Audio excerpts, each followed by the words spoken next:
What a what a chore to get this thing connected this morning.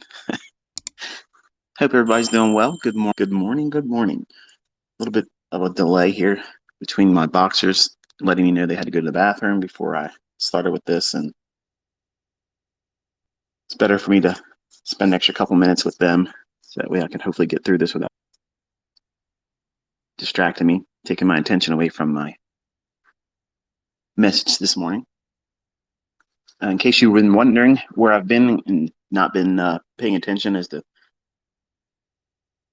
where I've been and what I've done, took a road trip and took two of my sons on the road with me. We have an RV, and 2 weeks ago, thought to myself, looking at price action, I said, I really can't connect with it right now. So to control the impulsiveness that I would have if I were given the opportunity to sit here and try to look at certain things when I knew the probabilities were low. The tendency I have as an obsessively compulsive person, I wrestle with a lot of impulsiveness. And it may sound like I am a patience. I'm not. It takes a great deal of discipline for me to do what you see me do, and to manage my own internal dialogue. It's like arguing with 1,000 different people, and all of them have their own opinion, and they all think they're right. And it's very hard to articulate it, but mental illness is very hard to live with. It's hard for people to live with you, and it's very difficult to operate in an industry like this where it requires you to be extremely focused and have no distractions. So just stave off that impulsiveness, I took a leave of absence and channeled that energy that would otherwise be utilized in markets that I, by experience and by the rules that I teach you, was going to be highly unfavorable. Now, does that mean that the market stayed sideways and didn't move at all? There was no fluctuations at all? No, of course not. But I think you all know, now looking back at it, it was a little bit more trickier than it has been in recent months. And it's unfortunate for some of you that have pushed the envelope too much, trying to get your funded accounts and or make more money or try to keep up with the Joneses, as the expression says. Meaning in America, if you're not familiar with that term, it's kind of like keeping up with everybody else that's doing better or pretending to be doing better. So if someone gets a car, you try to get a car that's like theirs or better than, that type of thing. As a individual with a internal chip on my shoulder where I feel like I have to prove something all the time, and that's rooted in my childhood. I can't get my grandfather's approval because he basically raised me. I do a lot of things impulsively, and I'm trying to garner something I can't obtain. So it's very difficult for me to have that impulsiveness in a market environment where I'm not obligated to sit in front of you. I like to remind you all that, like, I'm not obligated to spend my time with you. And I don't mean that to be condescending. What I'm saying is I don't have any obligation to any of you, but I enjoy doing it. And because I don't run a signal service, and I facetiously made a comment to my older students in private, stating that I'm so thankful that I'm not running a signal service in an environment like this where you're expected. You're held to this standard of you have to do this. We've come to you for these signals and you're not doing it. So you're not meeting your end of the bargain, so to speak, because it's very difficult right now. And that's also another reason why I'm glad I don't have a, ironclad schedule for live streaming. That's Bella letting me know. She wants back in. Hold on one second. The joys of doing these things live. These are all things that would actually happen when I'm doing recordings, but you don't get the inside track because I'm editing them out. And you're probably saying, well, What about that woman you're married to, ICT? Why ain't you got her doing that? Well, she's out. She's doing her thing. So it's me and the girls here. So that's where I've been. And in case you haven't already picked up on where I've mentioned I was, we have an RV. I told my sons, two of them, I said, let's go on a trip. Let's hang out, have a little bit of a men's retreat, and just, connect. That way I can take my mind away from the markets, take my mind away from all of you, because it's good for us to be, apart for some time. It's good because absence makes the heart grow fonder. And you probably miss me, as much as I missed you. And truth be told, I was really wanting to do a lot of these when I was over the road. And I thought to myself, it's actually better. It's better for you to endure this without me because it's kind of like a reminder that after November, it's going to be like that. And it's not to be afraid or not for you to be afraid of or grow anxious about. It's something to be excited about because you're going to venture into this all by yourself. And right now, you may not feel like you're equipped for it. It's okay. You will be. ICT, we've lost a lot of April. It's okay. It's okay. You've learned a valuable lesson because I practiced what I preached. I did exactly what I teach and taught you in these lessons, in those lectures, in those core content lessons that are on my mentorship videos on my YouTube channel. My long-term older students know that these times can be wearing. They can wear you down, grind you down into bits. And if you're a new trader or a developing trader, these things can be major barriers to development or even willingness to stay with it. So I allowed for that to happen because I could have very easily been speaking to you through my Bose headset while I was driving, hands-free, completely legal in every state. But I went to South Carolina and I spent a day and a half. And I thought to myself, let's just go down to Florida. And while I was driving down to Florida, I got to thinking, I'm certain that many of you, not all of you, but many of you, were probably thinking to yourself, why does it feel so much harder right now? Like, why does it feel like I can't find a setup that makes sense? Or why is the setups that I'm trying to get into, why are they not performing for me? What's different about this environment? Or what's different about the algorithm? Did it change? Did something happen? Did too many people learn it now? No. There's sometimes the market will go into periods where it just simply has to stay put, has to stay basically sideways. And when it does that, when it's in no immediate hurry to get anywhere, it's just going to grind sideways. Now, it's not going to draw a horizontal line. It's going to move and gyrate a little bit here, a little bit there. You'll see fluctuations during the times of the day that we look for, but they just won't be clean. They won't be so trustworthy. I think that's the word I'm looking for. Now, there's times where I can see setups in this sloppiness and still ferret out a move here and there.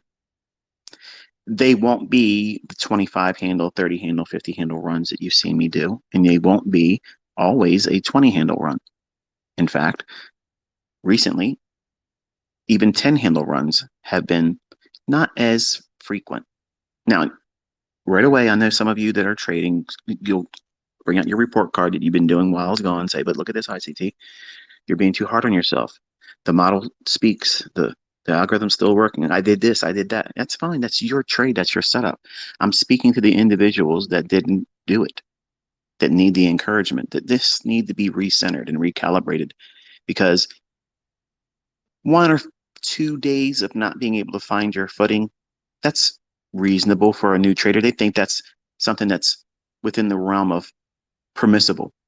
But a new trader, a new developing trader, they can't come to terms with the idea that a trading model or an approach to trading or a mindset about price action should not be 2 weeks, if not longer. There should be trades taken. Someone must be pushing a button somewhere. And they want to be in that group, that mindset, that approach of always being in something. And that's an unfortunate thing because there is a time to sow and a time to reap. There's going to be times when you get into the marketplace and you may not be able to foresee it. Like I was able to show you after 2 days sitting on Twitter and pointing out points of reference where I felt were noteworthy 2 weeks ago or so. And right away, I knew that I was out of sync and I wasn't able to connect. And that was number one, I kind of anticipated it because I told everybody we were in a scalper's market anyway. But even if we're in a scalper's market, I'm proficient enough. I can get in there and slice and dice and do these small little type of price action moves. But you're not going to be impressed with 2, 3, 4 handles or less a couple times a day. Now, some of you might lie to yourself and say, well, no, ICT, that's right up my alley. That's exactly what I want to do. You don't, trust me, you don't want to do that. You don't want to do that. And the reason why you don't want to do that, and I can speak so confidently about it, because you'll start doing the math and think to yourself, well, wait a minute now. I can do 2 handles, 3 handles, less than 4 handles, 20, 30 times a day. Because look at it, it's moving like that all the time. And then you'll think more is better, whereas less is more. Less is optimal. Less trade frequency. When you're new, you do not want to be placing yourself in conditions and in opportunities. And I say that term opportunities loosely. I'm doing quotes in the air with my fingers right now. You want to limit that in the beginning. It doesn't sound productive to do that because it's going to feel like you want to be doing this. Well, day trading must be everyday trading. And it's not. Not high probability it isn't. Now you can get in there and get lucky and attribute it to as a skillful trader navigating the treacherous waters of these markets. That's fine. Everybody's entitled to their own imagination. But I'm trying to be practical and responsible as an educator to you, the listener, that doesn't know yourself yet. You came into this industry, this venture, listening to me drone on about things that probably should have been said in less words, but more words, the better. Because I'm hammering down these principles. And for the people that are really prepared to want to learn, they're willing to sit through it and listen. Those that have done that, you see them doing exceedingly well. The industry's recognizing them now. They're making themselves known because of their results. They're not there bragging. But some of you want to be just a fraction of what they're finding in terms of success. Even that fraction requires a great deal of discipline. And you have to know yourself. You have to know where you're likely to do damage to yourself. Where are you going to hurt yourself? In the beginning, everything. Everything has thorns and sharp edges. Every single thing out there is too hot to touch. So you have to wear protection.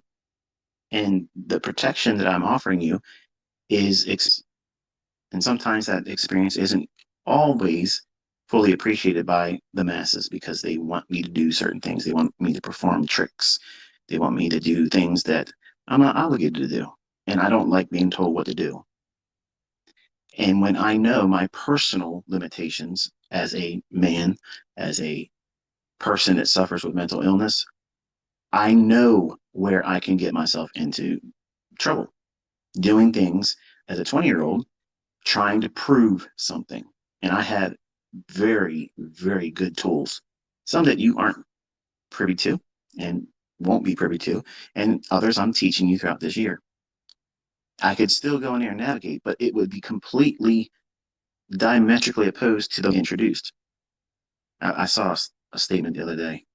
I said, for you, okay, you wait for the silver bullet. That means you wait for a setup between 10 and 11 Eastern time, New York local time. That doesn't mean I have to. And I did a 20-hour run from Florida in an RV with only 4 stops. And they were just bathroom trips for my dog. Yes. And I just want to break this up real quick and throw this in here. We stopped in a gas station in South Carolina on the way back. And it was real close to the North Carolina border. And I had to look at my receipt to see exactly where it was. But I pulled off 95 North. And it was one of those things right out of a movie.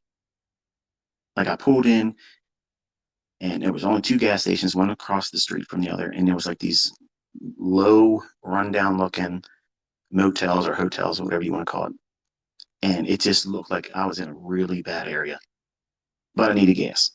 So I pulled in, and no sooner I got there, this car swoops in once I put the gas pump in, started pumping it. I'm doing a walk around in my RV, looking, making sure everything, the tires are good. There's nothing happened, on the trip that far from where I left from Florida. And I'm thinking to myself, this guy's coming here really fast. Sure enough, he pulls up real quick to me, and it looks like two meth heads. Okay, I'm not trying to be funny. This is not trying to be, like a comedy bit here. I could smell their body odor with the windows down. And the guy that was in the passenger seat looked like he was dead. And the guy that was driving was toothless. They looked like they haven't been bathed in weeks. The guy says, hey, buddy, I saw that your tag says you're from Maryland, and I really need some money for a hotel room. Can you help me out? Now, I don't care. And I said to him, I said, I'm not sure how I could help you. I said, but I don't have any money it's, if I had cash, obviously I'd give it to you, but I don't have it. And the look in his face was like, what? And he looked over my shoulder and saw the RV. So naturally, looking at this $300,000 RV, and I'm telling him I don't have anything to give him.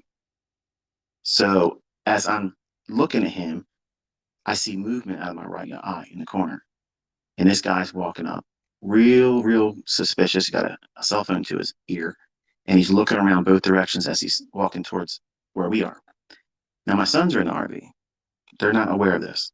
Okay. One of them sleeping, the older one, and the youngest, he's not going to be any help of anything. And he's distracted with his little handheld, games. So I'm thinking to myself, I am in a situation here. And usually I have a friend that shoots freedom seeds all over the place, and I don't have that with me here. And I'm looking around and thinking to myself, okay, my pump is in the RV, it's pumping. I don't even have $20, I'm sure, pumped into the RV yet. I'm looking around. This guy's looking for someone else. You just know you are in a situation. The car that drove up to me was the distraction. The guy that was coming to my right, he was on the side of I guess the store part of where the gas station is. I didn't notice him when I pulled in. I wasn't thinking about that. I was just thinking I got to get my RV in here without hitting anybody else's car, move my RV up. I have to take up two spots. It's so long, and not hurt anything in the general area. But he came from generally the side of that building. Now, was he around the corner or was he leaning against the wall? I don't know that much. But the point is this. And you're probably saying, what the hell does this have to do with anything? I got to get off my chest because it's been irking me. And to say it in a tweet wouldn't be enough for me. So it's like an itch I got to scratch.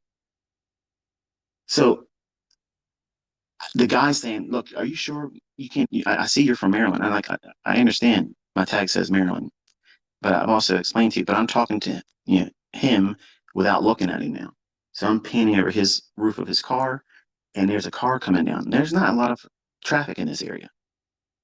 Me, the RV, is a gentleman in a pickup truck, and what looked like young kids were leaving the gas station in their car. That was it. Just me, this older guy that's two rows down. He can't see what's going on. He wouldn't be much help anyway if something broke out. But this car comes cruising down the road, and I see the attention of the gentleman that's coming from the right side. His eyes are fixed on that car. So I know right away they're in connection. He comes flying in, pulls up right behind my RV, and he's looking at me. Doesn't say anything. He's just looking at me. So I have my hand and I put it underneath my hoodie like I have something.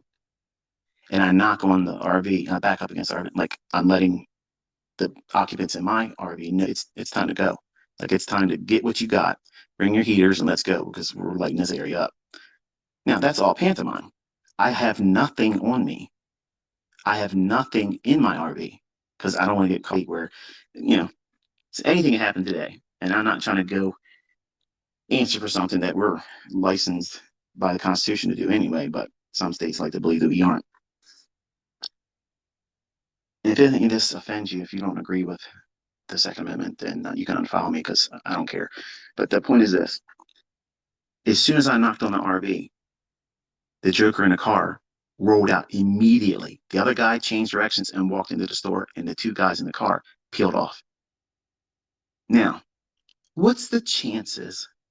What's the chances of all that happening and they're all not in concert with one another? They're not together. Dude, listen, it's getting wild out there.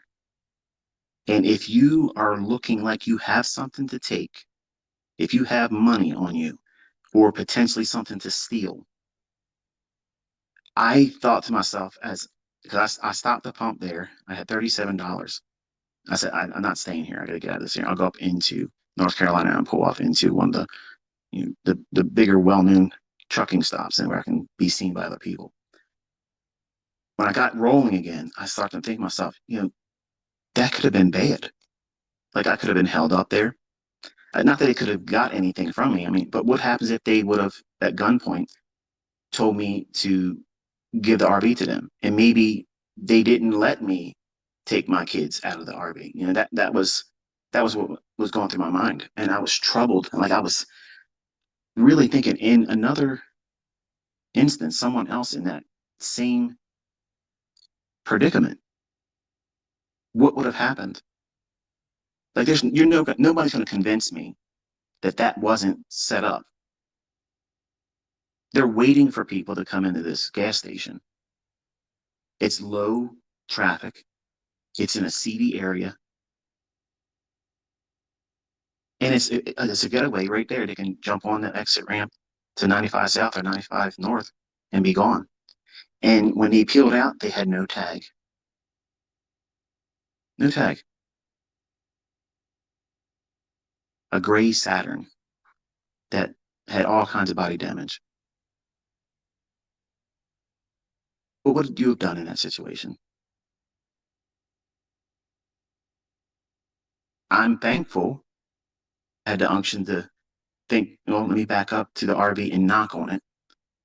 And as soon as I did that, it was just like that was the cue. Then okay, it's time to go. Like it was all of them at one time did exactly the same thing. Cut, let's go. What happens in that, ladies? Listen, I understand there's this idea about what gender is and what gender ain't, but imagine it was you. Imagine if it was you and your pocketbook was sitting in the front seat of your car, where many times my wife does that very thing, and I yell at her all the time. And you can get upset with me all about that is as much as you want, but she does these stupid things that offers up opportunity. Sometimes she leaves her pocketbook on the floorboard of the passenger seat, enticing what? The window to get broken to get a pocketbook. Right now, today, you need to start thinking about those things because now I'm really thinking about how even some of the things that I do open up an opportunity.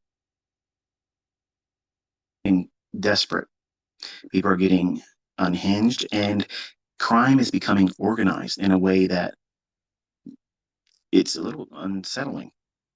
You see all these people running around going and tearing up places and stealing stuff. Bet you never thought about getting robbed at a gas station, did you? I know I never. It never even crossed my mind. Never one time during the entire trip. I was enjoying everything until that moment. And the rest of the trip, I was like, that's not going to happen.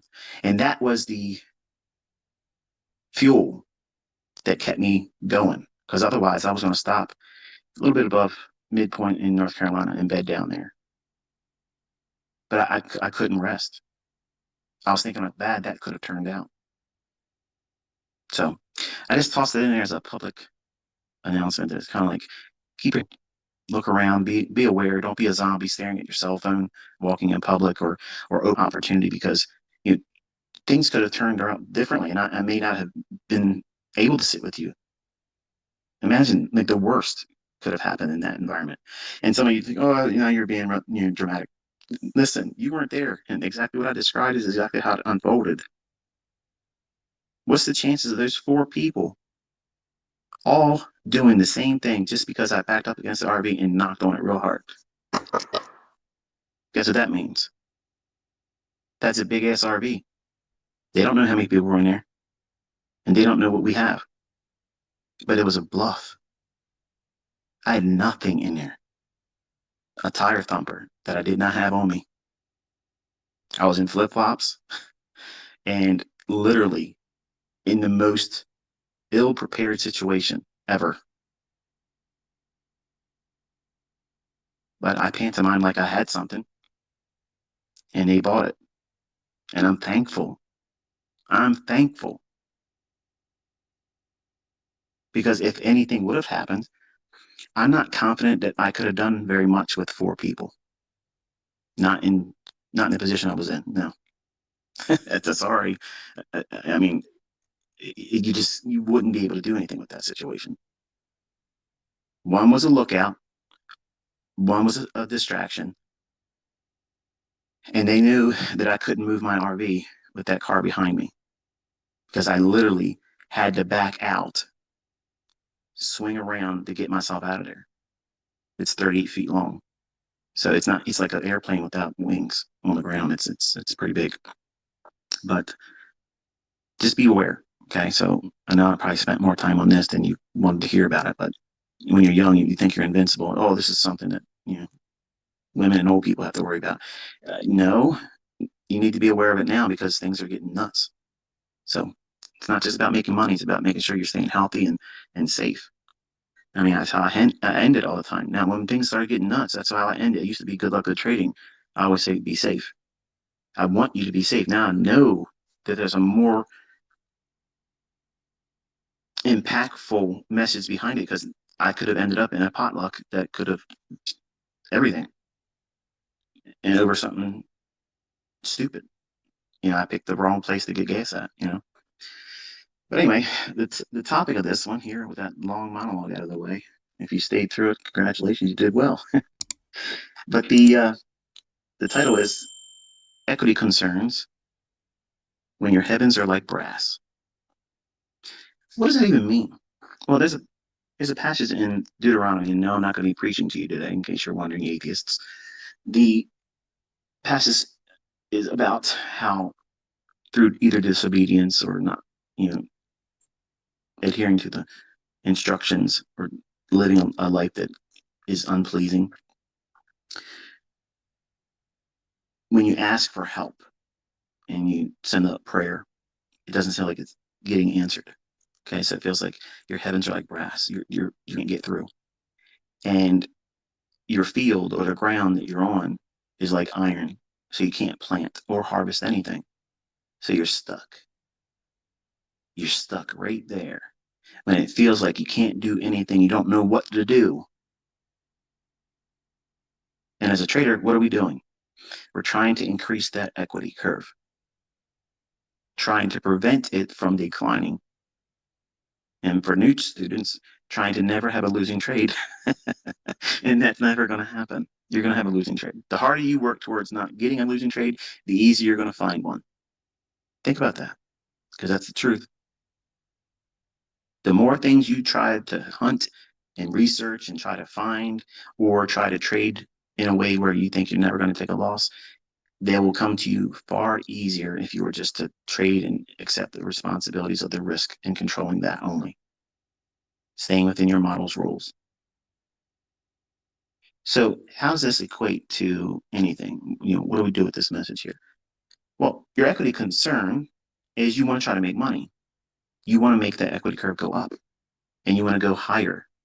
You want to go higher on a leaderboard in a competition.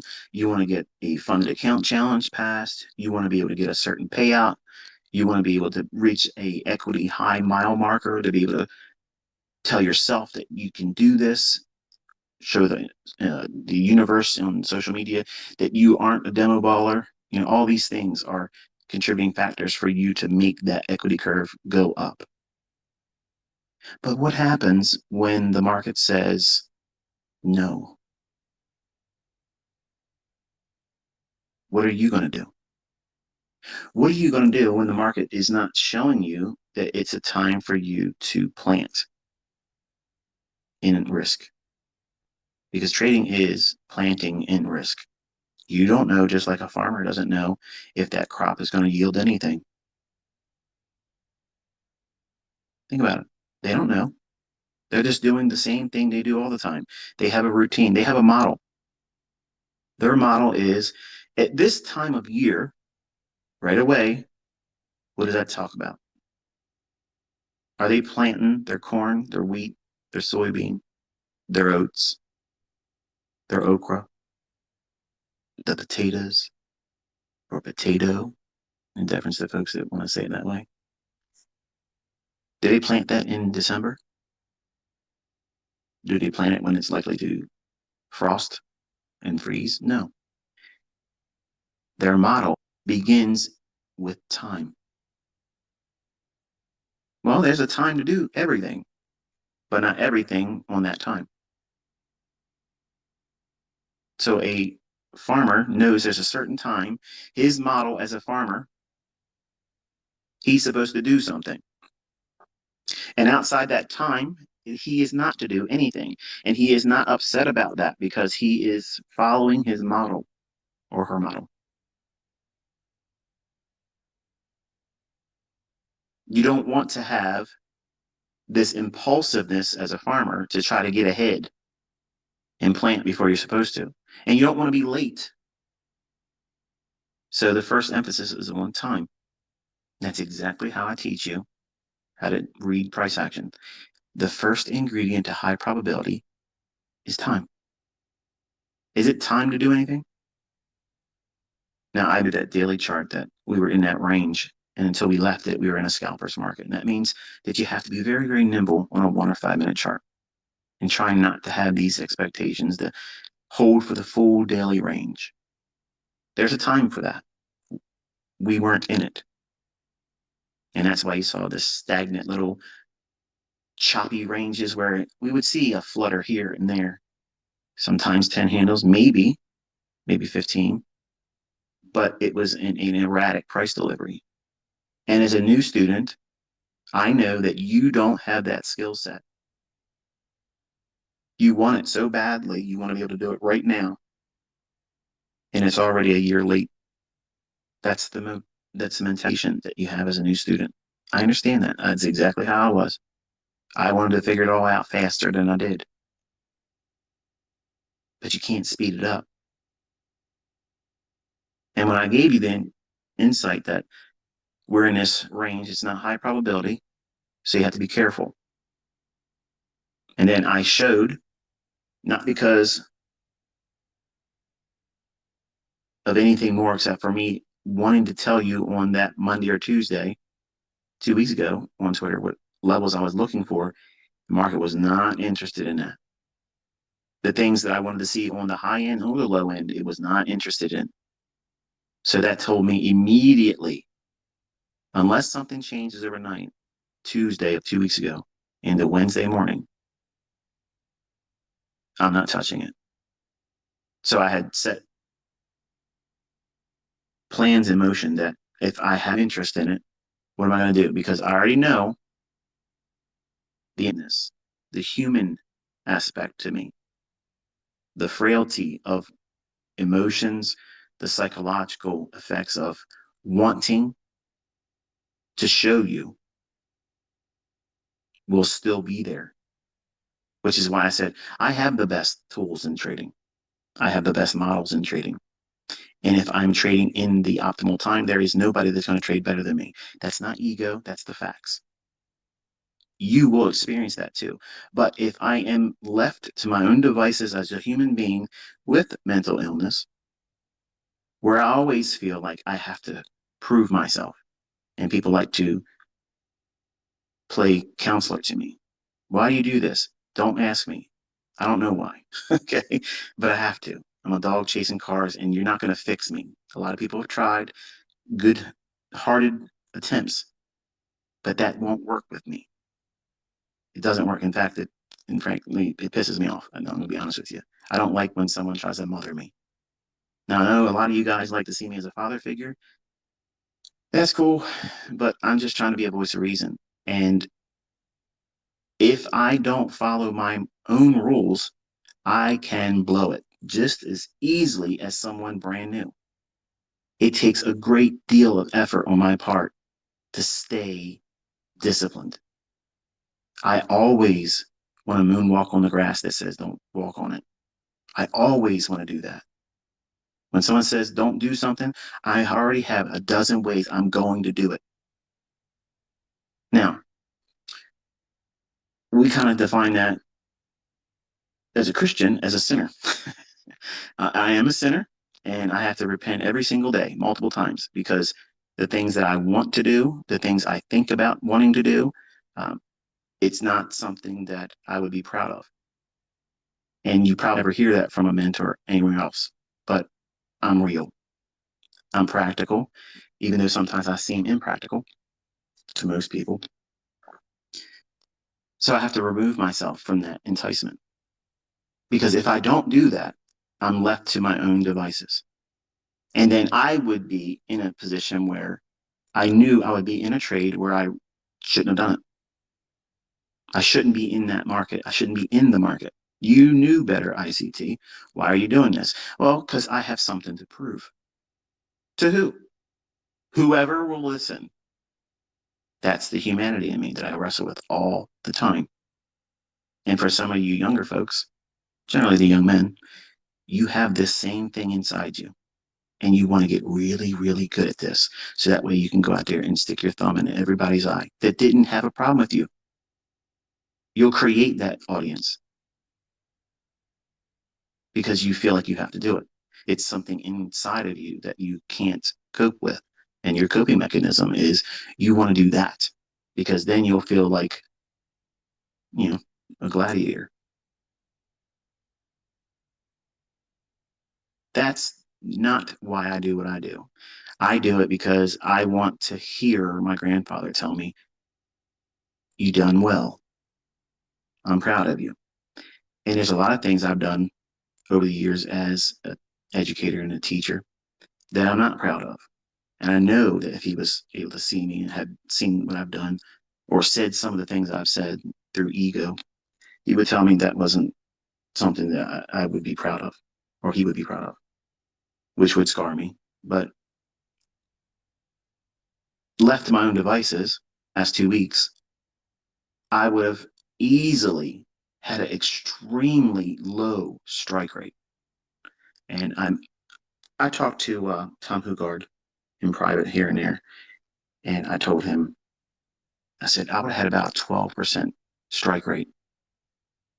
If we were being honest and we were sitting at a pub, not that I go to anything like that, but we were just hanging out, he and I told him, I said, I think, honestly, knowing myself, I would have had about a 12% strike rate, which would have been abysmal, hard. But me, knowing my tendencies, knowing how I'm going to interpret the climate, the environment, the ideas that I know are going to jump up in my head and say, okay, here's where you want to shine, ICT. This is where you want to, and show everybody else that they can't get on your level. When this thing's doing this, you do it. I know that about me. I've done it for years, decades. I've done it. But there's something different about this now. We have so many things looming in the horizon that can wreck these markets instantaneously. And I know that's coming. I know it is. And most of you, even without me saying so, you know it too. But it's not a deterrent enough for you to say, oh, I'm not going to take it. And I'm not going to not take a trade right now because I see everybody else doing it. So I got to do it. Uh, I'm 50 years old. I don't look at everyone else and say, I want to do that because they're doing it. I look at my history, the human in me, the things I've always wrestled with. And I know that every single time I've hurt myself, it's because I wanted to do something that was not asked of me in times where I should have done nothing. And I knew better. And now, not because I'm up, this is how I opened this up in the beginning of this Twitter space. I said that, I'm not obligated to you. As a reminder, I'm not saying it to be condescending, but I'm not obligated to you. And I'm telling you that because I'm reminding myself. I'm reminding myself that I don't have to do anything for you, but I love doing it. And there's a line that gets blurred sometimes because I listen to people that you all tell me not to listen to, but I want to help them because they don't believe either what I'm doing or what I teach, despite people making fortunes with it and crediting their success to the things that they learn from me, which I'm so thankful for. And I've converted a lot of people to this school of thought, not because they like me, because there's people out there that are making money using my stuff, but they don't want to say my name. They don't want to give any kind of credit to it. And they like to say it's always been there, but they're still using my vernacular, my terminology, and my concepts. That's the thing that gets under my skin. That's what frankly pisses me off and causes me to be the abrasive ICT. And I don't like being for the students that are here to try to learn. But I'm sharing this because I want you to know that you're going to go through this. Not me, ICT. I'm not like you. I don't have to listen. Start making money. Start making money and start noticing people out there doing things that are nonsensical, like things that make no sense at all. And they're in there saying that they're this and they're that. They can do this and they can do that.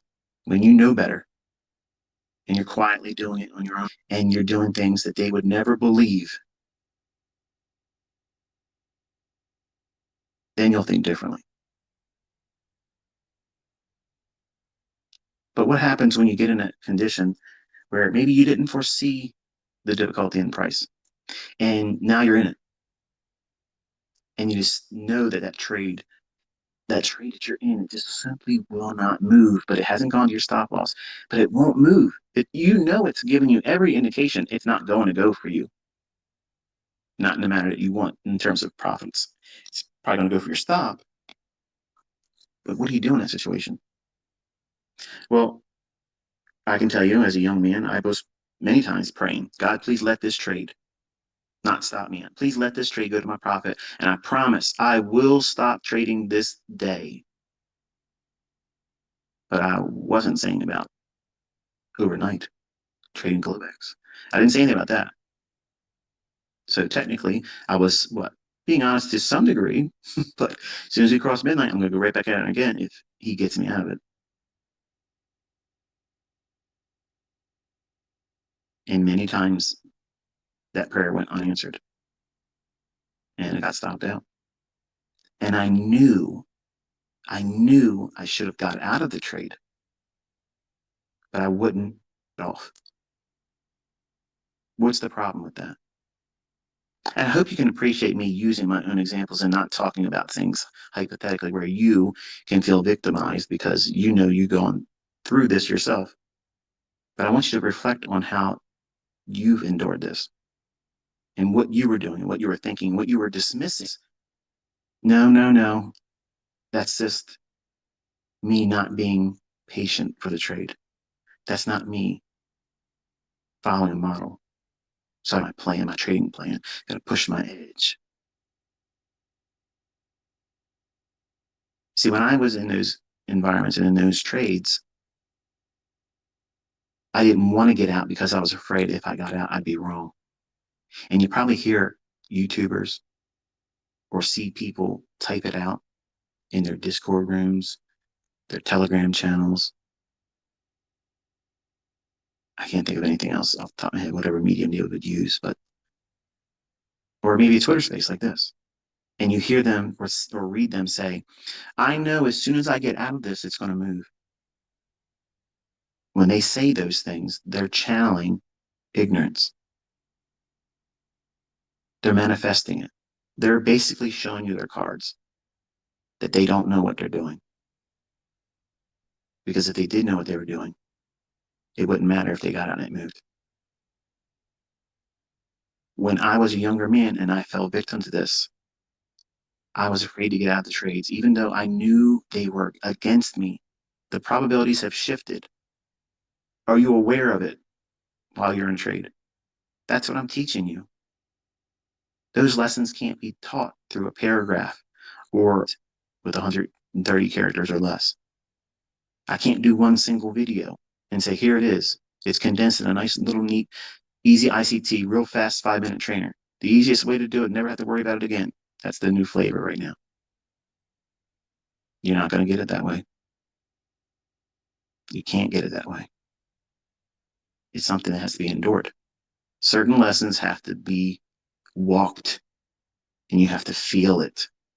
You have to have that uncertainty. You have to know what it feels like to be in that environment and how you react in it. Some of you won't have these instances where you feel powerless to get out of it. You'll think, okay, this isn't working anymore. Let me just kill the trade. That right there, that is excellence. I wish I had that when I was younger. I didn't. I did not have that. I had no one telling me, like I'm telling you right now, listening, that's what you want to do. Believe me when I tell you that is the answer. That's the solution. That's the thing you're supposed to do. And you're also indifferent to what happens after you get out. It's a bad relationship. What makes people go through all of the turmoil after they break up with someone? When it's a bad relationship and you break up, the person or persons spend all that time afterwards when you're no longer together and you're thinking, what could it have been if we stayed together? If he just would have stayed in our bed and not ventured out and did something else. If she would just understand me, you're doing something that isn't going to result in anything except for misery. So why do the same thing you're trading? That's what you're doing. You're recognizing, whether you realize it or not, even if you're new, you just know something's wrong. You are, but you won't admit it. Just like I couldn't admit it. My grandfather recently passed away at the time when I started. So I get all of this pressure placed on me as a young man, lost my father figure, lost my first wife, and I had something to prove. So I had all the most amazing disadvantages going into this. Plus, I hated where I was in life.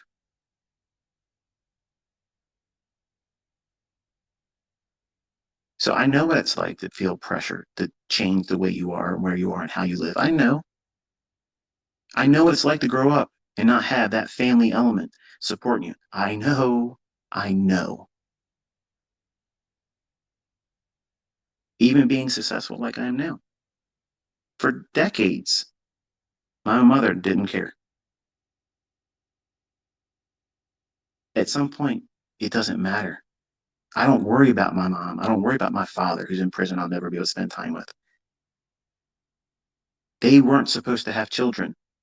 I wasn't supposed to be here. I was supposed to be aborted. But because a threat by my biological father, my mother gave birth to me and never raised me. You can have all of your disadvantages, all the excuses of why you think you won't be able to do this, and it's all a lie. That's something for you to reach for because you don't follow the rules. Because when I don't follow rules, I fail. I can fail just like the newest person that starts in this. If I don't submit myself to the rules and engage when I'm supposed to engage and not engage when I'm not supposed to engage, because I know me. This is why you cannot learn this in a workshop over a week. You can't learn this in a month. You can't learn it in 120 days. You can't learn it in 6 months. You can't learn it in 1 year. But at 1 year, you get a good foundation. And that's when the real learning starts. And I have never, one time, sugarcoated that. And so many people out there are trying to take what I've taught and still actively teaching. And you're trying to condense it down to something to market it to people for the real fast approach. And I swear to God Almighty, if there was an easier, faster way, I would do it. It would come right out of my lips and it would be done. I wasted time in the beginning doing that. Just like those environments where if you get in a market environment where it's not conducive for a low resistance liquidity run, where it just runs real easy, like a hot knife through butter, just slices right through it, no problem at all, going right to where you knew it was going to go and doing it faster than you were hoping it would do it. That's what I'm teaching you to look for. But they're not every day like that. Those exist sporadically in the right times and because of all the uncertainty that we're seeing in the world right now. Believe me, folks, we are witnessing the largest upheaval in the financial markets and financial systems, plural, globally. There's never been what we're about to endure. So you have to be careful. And I'm trying to be much more careful because of that. But if you get yourself in a situation, you may not believe in God, but somehow those three letters will come out your mouth. Oh, God. Oh, Jesus. It's funny. I've listened to Muslims doing live streams and they'll utter his name, which is interesting. What are you doing? You're looking outside yourself and you're resisting. You're resisting the very thing that your conscience is telling you to do. Get the hell out of that trade. You know what's coming. Regret, loss, pain. But you want to arm wrestle it. You don't want to seem weak. I'm going down on, they're going to carry me out on my shield. Well done. Blow your account. Maybe not on that trade, but the 6 or 7 trades after that one, that's what's coming. Why? Because you arm wrestled in an environment that you can't win. See, my tools in the right setting are flawless. That's why I can be to the tick. But have you noticed that it's not every single day that it's like that? No, wait, like, wait. Stop right there. Your motto is every week, every day, and it won't stop. You're right. But the market you're trading, that market won't be every week, every day. This is always occurring every day and every week somewhere. Oh, well, there's your out. There's, of course, I didn't say anything other than that. That's how it's always been. When I was teaching Forex and primarily focusing on Forex, I had 2 pairs. Euro might not go to the tick, but cable did, and vice versa. And there were some times where both those 2 pairs that I worked with my group, sometimes the Aussie dollar did something perfect. You can't have an everyday day trading expectation of precision. You can't. You're just starting, okay? You can't do that. In the beginning, you have so many obstacles in front of you, you have no idea the difficulty in this. And it starts between your ears. And it remains between your ears. The 7-pound universe, that gray matter that we call our brain, has a wonderful, wonderful capability of telling you things at the wrong time. And sometimes it tells you exactly what you need to hear, and then you ignore it. So if you're in market environments where by rules, the ones I've taught you and I've even told you, and it breaks my heart to see these people tweeting to me, I lost this much money. I'm not trading. Why did you do it? You know your own reasons. And that's the thing that everybody has to learn about themselves. But you want to pretend that you're not going to be that person. You're not going to be one of those statistics that have all these other flaws inside them. Some of you may have mental illnesses that are beyond the scope of mine. And you'll have to wrestle harder and do things much more. Well,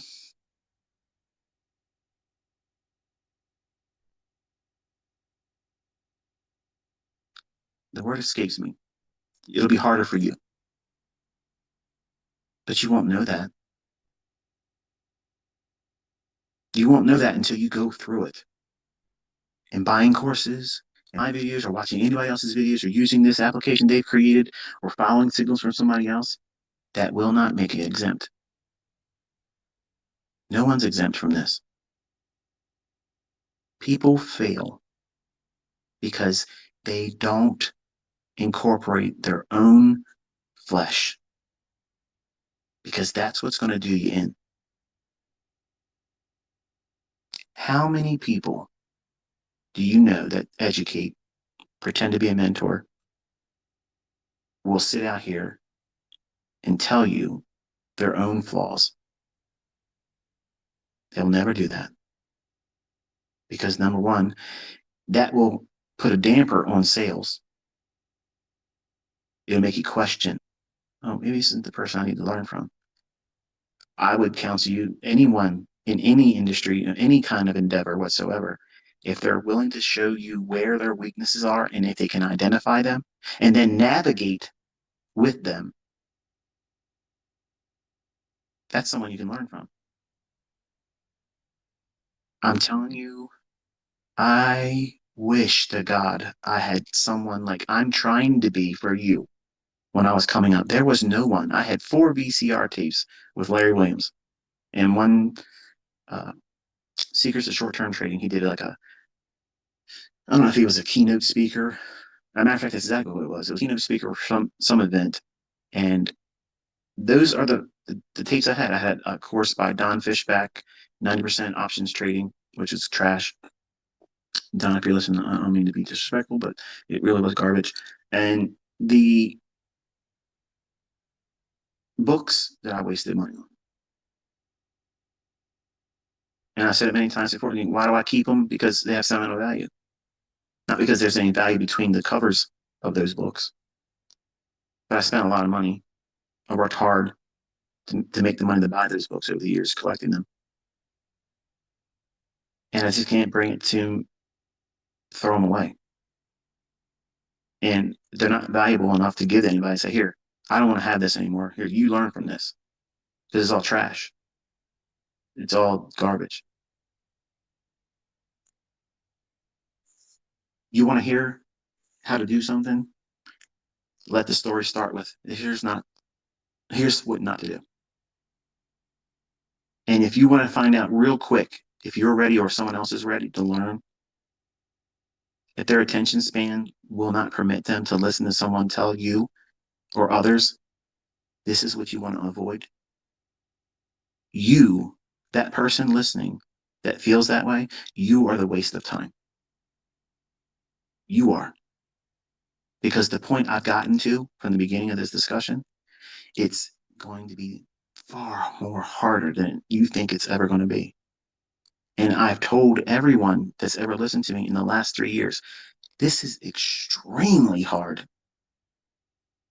30 years I've been doing this. These candlesticks are not new to me. But the way the markets are behaving is. And anybody that's been trading for a longer period than 2 years, 3 years, some of you just now started. You have no idea what you're walking into and how much harder it is. Anyone that has been trading for a long period of time, and I'm saying 5 years or more, I think that's a fair amount of time. You're not new. And you have seen market environments that are not like this. You know what I'm talking about. You know exactly what I'm referring to. And it's not some kind of cryptic message. This market is behaving differently. It is going to be hard for you to learn in this environment, but learning in this environment will make you so much better, so much better than it was for me. And we had, well, by definition, in terms of what we've seen in recent years in terms of volatility, it was like a snail's crawl. Where if you got three handles on the day, you did well. That was a good handles. Three handles. People's stop losses are bigger than that now. But that's the way it was back then. But the volatility you have today needs to be respected because it can do wild stuff in a short span of time. And you'll be in that situation praying to a God you never believed in. But now you're reaching for him now. And your heavens will be like brass. And sometimes it'll be for people that are believers in the same faith that I have. And you just want to get out of that situation. Oh God, please, please, please let this trade pan out for me. Please, please just let me not get stopped out on this one. I won't trade the rest of the week if I can just get this one. Lying. And that prayer gets unanswered because your heavens are less. What happens then? You look down and a new idea comes to mind. You're going to plant a seed again in that risk. But now the ground's like iron. You can't turn the soil over. You can't cultivate it. You can't put a new trade on because why? Fear, paralysis. What do you do in that situation? See, as a new trader, new developing student, you don't know what to do. So what are you going to be left to do? Impulsive decisions. Well, let me just go in here and figure it out. I'll find my way through it. Yeah, right on through another blown account. Well done. How many times do you have where you would learn a lesson? I watch people tweeting to others and me talking about doing that same thing in environments that I've openly said we're in low probability. They're trying to pyramid. They're trying to trade with larger leverage. They're trying to trade every session, every day, trying to trade every macro. ICT said between this time, there's going to be, I'm getting in there, I'm doing it. Okay. You have to have some kind of premise to be acting on. You don't know what to expect. You're new. You have no idea what you're doing. Trying to engage in an environment that I'm not willing to touch myself. So what is that teaching you about yourself? You're reckless. You're reckless and you're impulsive. Are you willing to observe that and identify it? If that's who you are that's listening to me, are you willing to let yourself identify that weakness in you? Trust me, it's okay to identify weaknesses. You want to do that in the comfort of a demo. That's why I teach like this, folks. You have no idea who you are. You're going to get in these markets and think you're, well, I was going to say John Wayne, but that's me now, doesn't it? But you think you're John Wick. There you go. You think you're John Wick. You're going to go out your ass wicked. And you get frustrated. Oh, I'll just reset my account. $100 or so. And I was going to do the same thing I just did because all I did was enter too early or too late, or I put my stop loss in the wrong position. Wrong. You're trading in an environment that's not conducive for high probability, but you can't see that. You can't recognize that because you're not listening when the guy that's talking to you is telling you these things in advance. He's taking a road trip 1,100 miles away, not touching the market, but you're in there blowing your funded account. Where's the logic in that? But ICT, you're not the only one that can find profitable trades. You're right. But why are you trying to push with my concepts in an environment I'm not trying to touch? I already said it. If you win, it's coincidence. And I know it's painful for some of you to hear that. Like, there's no way. It's not coincidence. It's skill. I'm a monster. I'm being made into a monster. So like you said I was gonna be a monster. Yeah, okay. But you don't want to wreak havoc on your own account. Like Godzilla stomping around in Tokyo, destroying everything. That's your equity curve. You just totally dismantled it. In a short span of time, in the last 2 weeks, how much damage have you done? Not me, not your broker, not the method or the concepts. How much damage did you do? Uh-oh. That's a roll call for responsibility. That nobody wants to take initiative and stand up and say, yeah, I did it. But the ones that are ready to do that, they're ready to learn. I ignored it too. I tried to find some kind of external reasons why I was failing as a young man. And I promise you, knowing what I know now, looking back, it was always me. There was no other contributing factor. It was me. And when you come to grips with that and you accept it, it's liberating. Because then and only then can you start fixing the issues. But you have to be able to identify them and stop ignoring them or pretending they're not there. That's the reason why you're not finding success. You're arm wrestling things that need to be dealt with in you, the person. Every single one of my failed students are failures because they themselves won't listen. Because if what I teach is flawed logic, it wouldn't be the fastest thing spreading all over the industry in terms of trading. People would not be passing all these funded accounts, getting on leaderboards, taking wild withdrawals from their efforts doing it. They would all be failing, wouldn't they? What are they doing differently? They're taking it serious. They're treating it like a business. They're not in there gambling. They're not in there thinking, well, all I got to do is reset the account. All I got to do is pay the $100 to reset.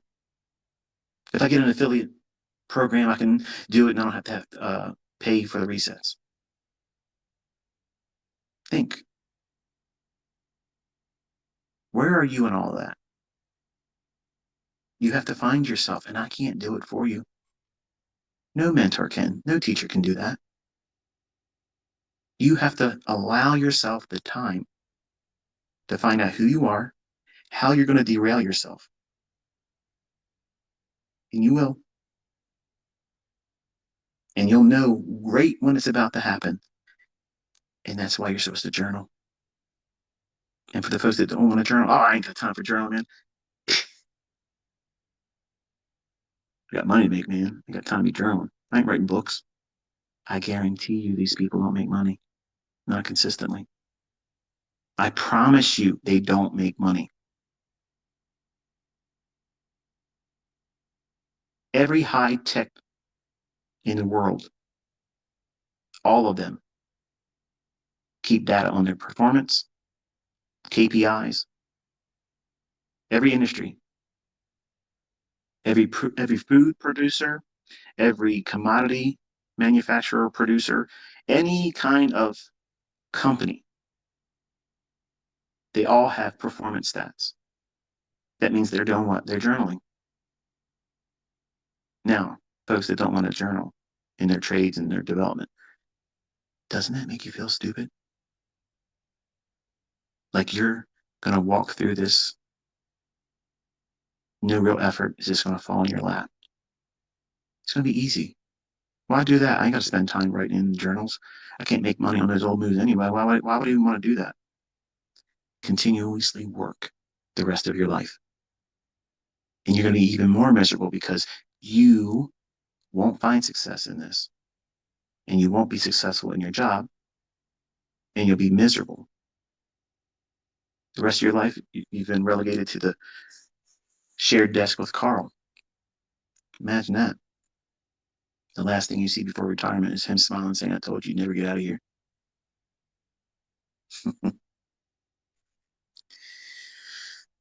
There's going to be times when your heavens are like brass and the ground you stand on is going to be like iron, what do?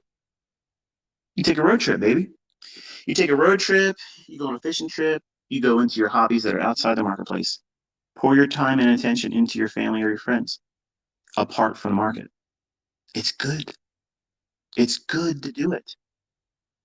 It allows you to recalibrate and reset your mindset. And you give yourself permission to forgive yourself for not doing it sooner. I'm not obligated to do any of this for you, just like you're not obligated to trade every day. Have you ever given yourself permission? Because I'm giving it to you right now. You have my permission as your mentor to not trade every day. In fact, that should be a goal for you. When you make money and you're new, stop. Let the week close in profit. That's a skill set. It's teaching patience. It's teaching enough to be content with enough.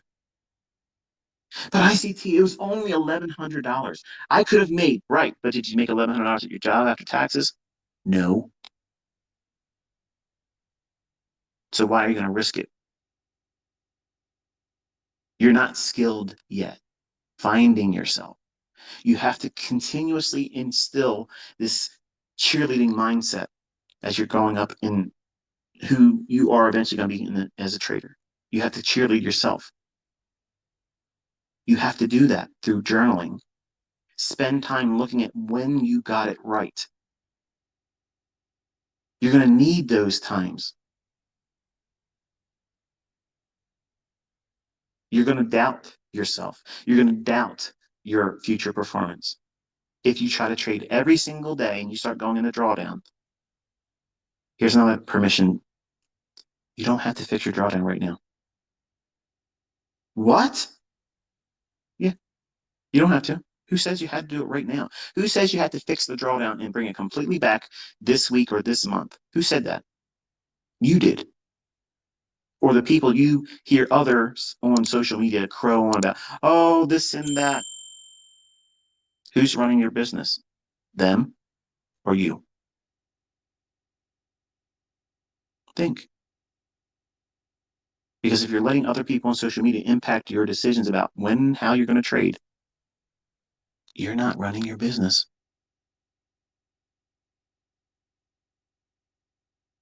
If you're not running your business, who is? The people that don't care about it. And if they don't care about your business, believe me, they only care enough to see it fail.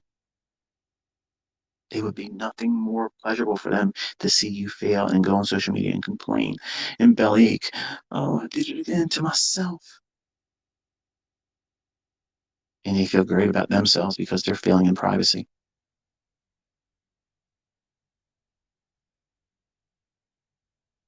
So when your heavens are like brass and you can't find your way out of a position you're in terms of profit, close the trade. As soon as you recognize that you feel like you got to pray for the outcome of that trade to be different than what you think is already going to happen, because you know you're looking at the charts, you see it. Something underpinnings of the marketplace have shifted. You recognized it, and now your conscience is telling you it's time to hit the exit ramp. Just don't take the exit in South Carolina like I did. You have to stop, remove yourself from the risk, and walk away from it. And it doesn't mean immediately look for another pair or another market to trade and try to plant yourself in risk again, because the ground you're standing on is now iron.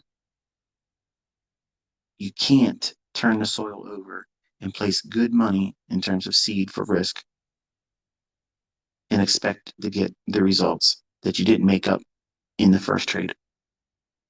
Why? Why not do that? Because your mindset is now distorted, because you feel performance anxiety. You put on a trade, it didn't work for you. So now, as a young man, especially, I noticed the ladies that are students of mine, they generally don't have this characteristic in them. Like they're willing to accept they're wrong. They don't like when they lose money. That's the thing they don't. Where men, they don't like losing, but they don't mind taking on big losses. They don't like the aspect of it being wrong. So there's us, and we may be arguing semantics, and I guess some of you could, you know, present that as an argument, but I don't see it that way. I see it as the men, they have this, they want to be right. Women's not so much. They don't care about being right. They don't want to lose money. Where men, they don't care about losing money. They could lose money as long as they end the day being right. They can go down a severe drawdown and come back. Yeah, look what I was able to do. I was down 38% in the intraday, took 16 trades, but the last two, I got it all back, baby. Woo woo, holla. And the ladies in my fold do not ever want to go through major drawdown like that, and they don't care if they're wrong. So, where are you in that spectrum? Where are you in that mindset? Some of you don't know. You haven't been doing it long enough. And that's why it takes a lot longer to learn this than everybody else promotes it to be. You can be so successful, live the life of your dreams. It's Lambo lifestyle. But none of them are telling you the adversities that you're going to go through. They're not going to tell you how to deal with it, what's permissible, what's realistic. Five handles, not 200 to 1 or multiple setups. Everything I teach you is meant to meet the practical actions of meeting ends, meeting one bill a month.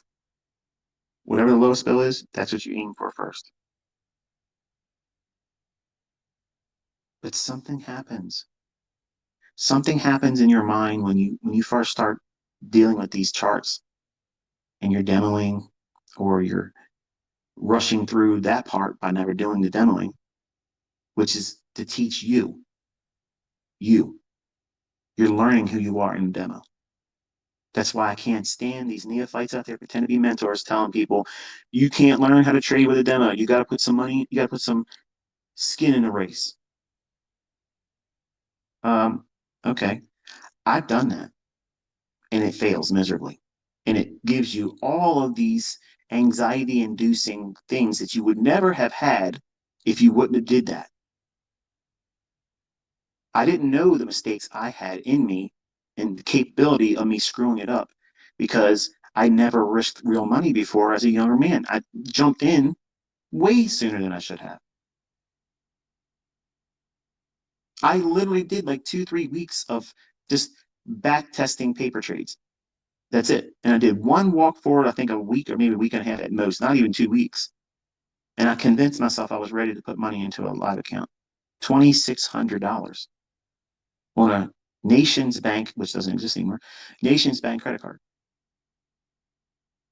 Now tell me the sense in that. Zero. And it's no surprise. My first trade was impulsively in a market that I was never really interested in, orange juice. It's too thin.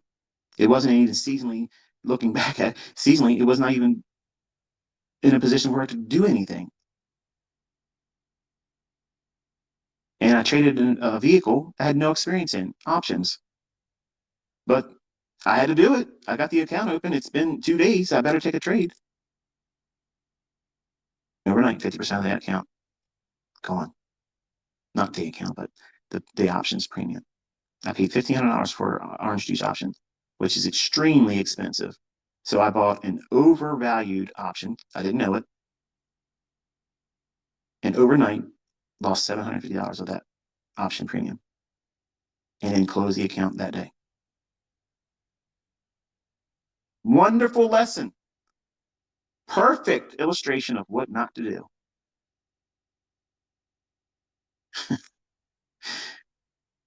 I wish we had demos back then. We had to do everything on paper, write it down in a notebook. That's how we did it. Make our own charts. We had to draw the high, low, open, close tick on every single chart. If we traded it or monitored it, that's how we did it.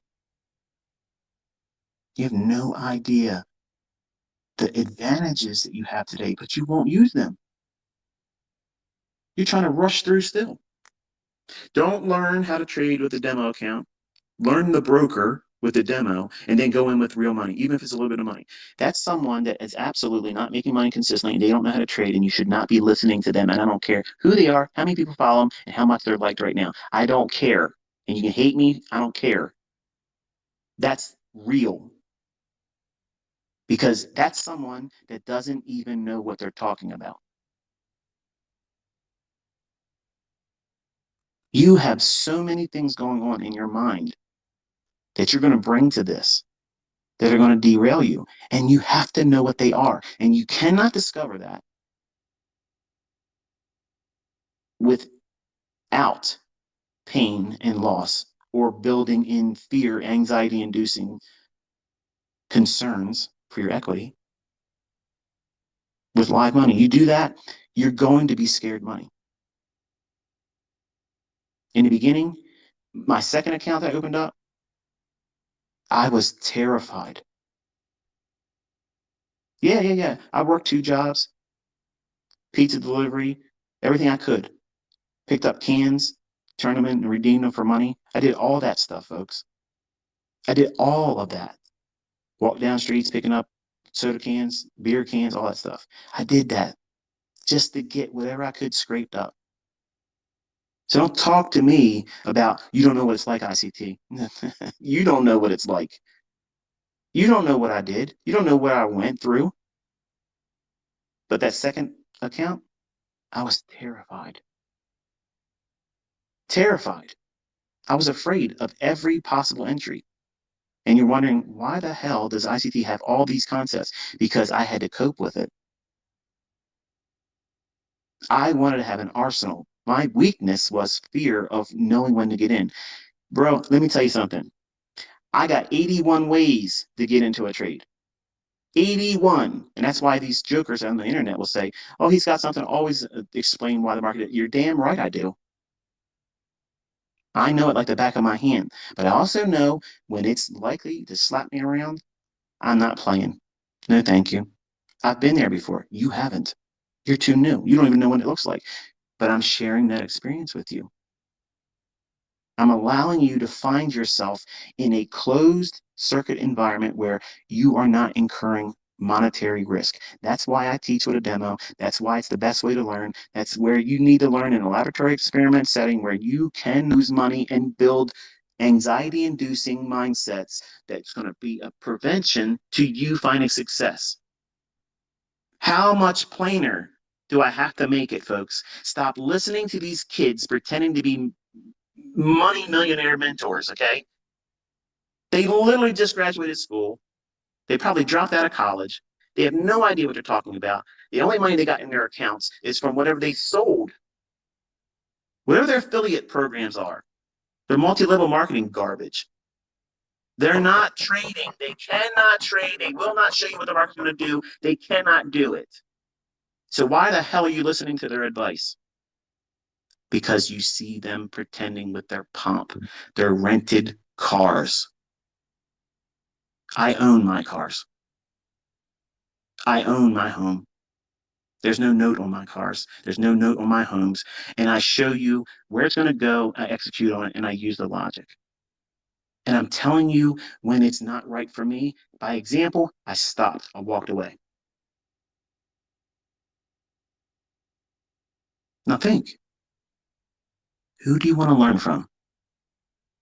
Somebody that can walk the walk and talk the talk and press stop and know why and have no concerns for, oh, I might miss something.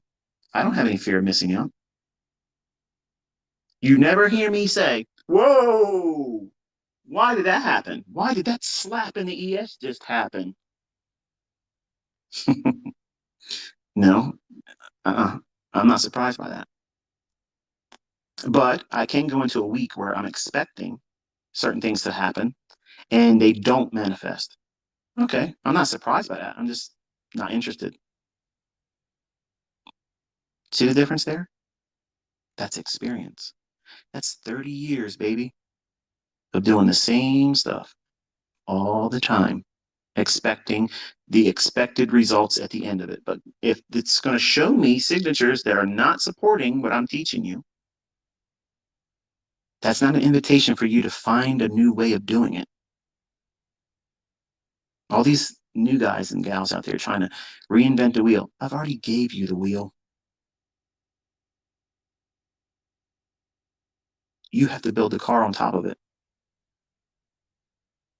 And some of you don't want a Lamborghini.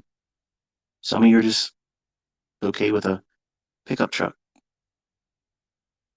a Volkswagen, a Jeep, or even, well, I won't go there. What's he going to say? What was he going to say? I see. Please tell me what you're going to say. No, I'm not going to do that.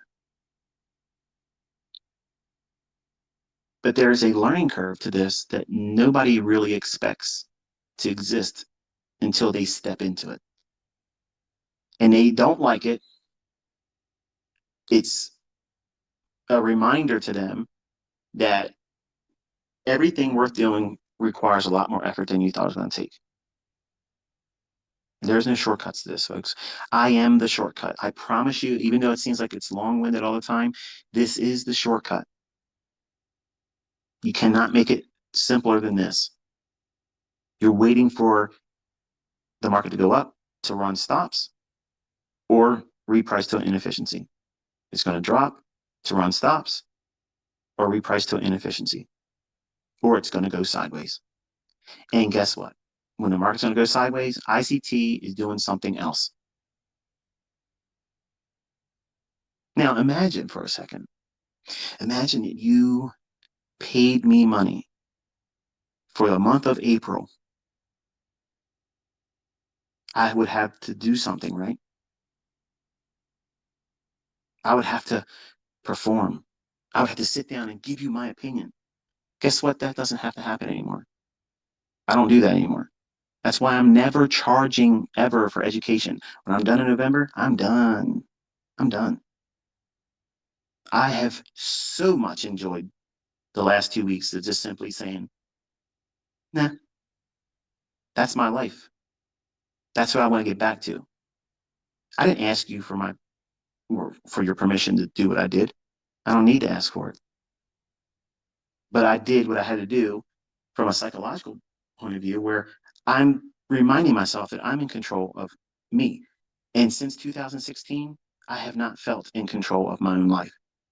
I've allowed people all around the world to conduct my life for me, tell me when I had to be somewhere, what I had to do, answer emails. I can't even keep up with the emails.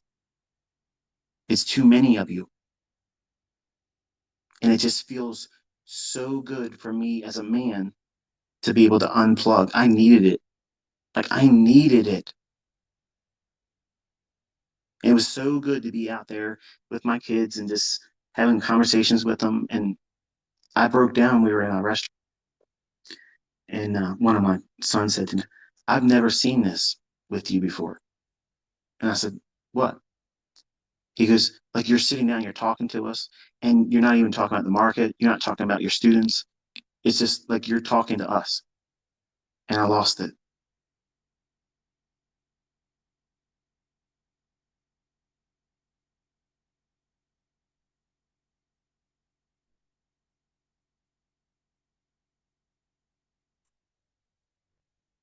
So as much as I love doing this with you all, I love with them more. And I'd be honest in by saying that I sometimes feel guilty about that, and I shouldn't. They're my kids. But I have built this life all around trading since I was 20 years old. And I was not the best father. I was not the best husband. I've never done anything outside my relationship, and I've always provided for my kids, but I was not there in the house with them, but I was not there.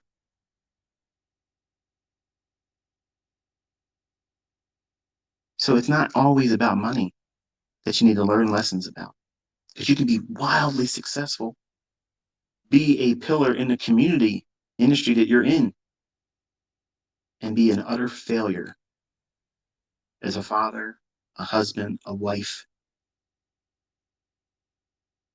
and no amount of money, none of that can wipe it away.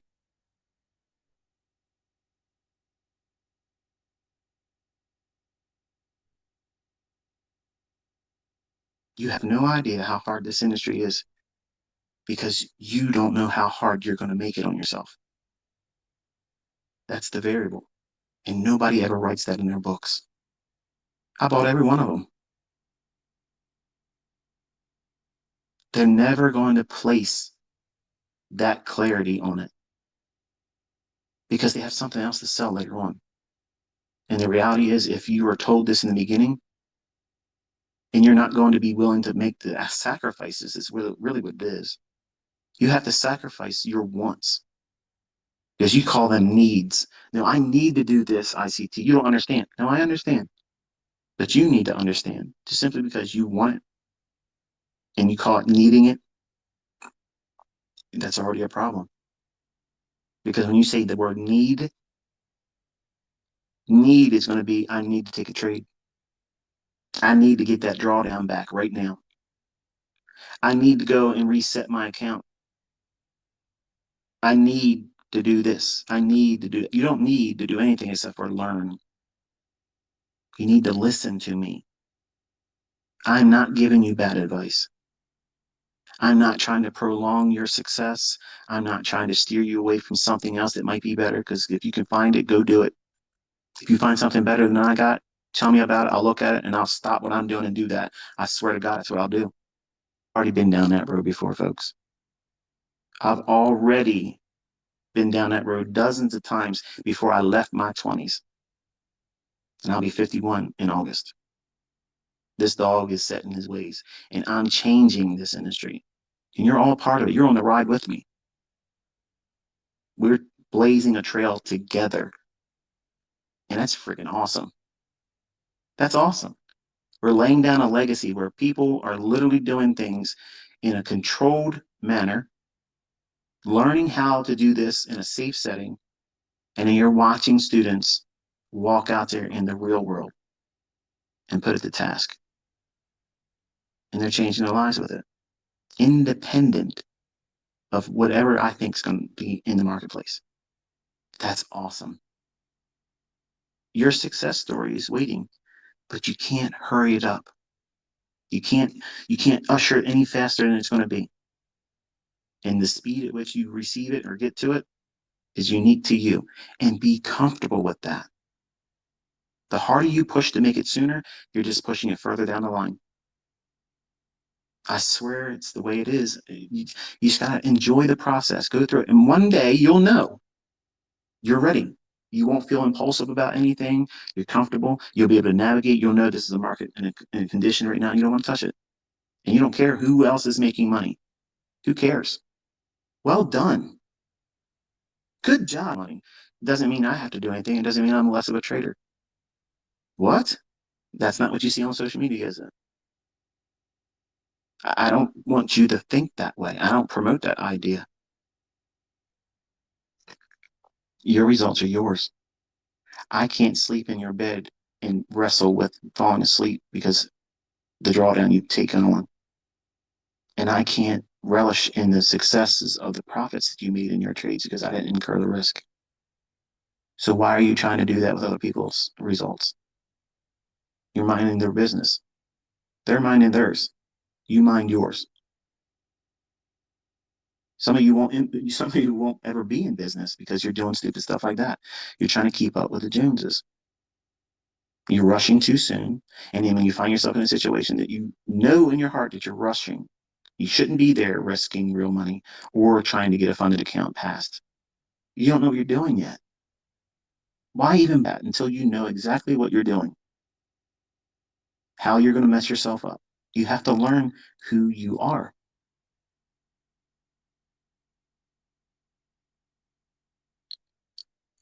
The last time we talked, I was in Florida. I had to you that Alexander Elder's book, Trading for a Living. The first portion of that book, in my opinion, is that's the gem. And he talks about alcoholism and the effects of it and the way it affects people, families, relationships, all that business. I've never been drunk in my life, but I've watched everybody in my family be under the influence of either drugs or alcohol. And you'd be surprised to see how some of them were totally different people when they were drunk. Absolutely, like you would never recognize that's the same person. Totally nasty drunks, the crazy violent drunk. And they would say, "Oh, it's the whiskey talking." No, that's not. That's not whiskey talking. Whiskey just numbed them enough to let them have no inhibitions. Without inhibitions, the real person manifests themselves. And that's what happens when you get with trading with live money. You're drunk. You're driving drunk right now with a live account with no experience. You're under the influence of what? Trying to make money. And nobody's there that can take the keys from you.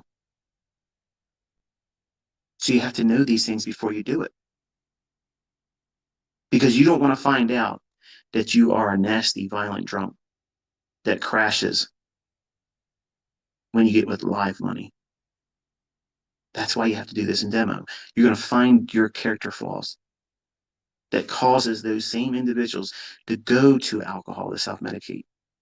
They know what's going on, but they won't share it with anybody to help get themselves through it. Failed relationship, midlife crisis, anxiety, generalized anxiety, I'm sure is a major contributing factor. But all those things and other things that the list is too long. You've been hurt, you've been scarred, a bad relationship, you broke up, you're lonely, whatever that is, leads them to alcohol or substance abuse. And trading is in that too. It is the same thing, folks. It's the same thing. I have never been drunk with alcohol. Now, I guess you can say I've been, I guess, high from CBD oil. It had THC in it, and I needed it for my back. It was very much appreciated. I haven't done it in 2 years or more now. But I can tell you this, if I have another episode where I was going through it like I did then, I would gladly do it. And I was opposed to anything marijuana. I don't smoke it. I've never smoked it. I've never smoked anything like that.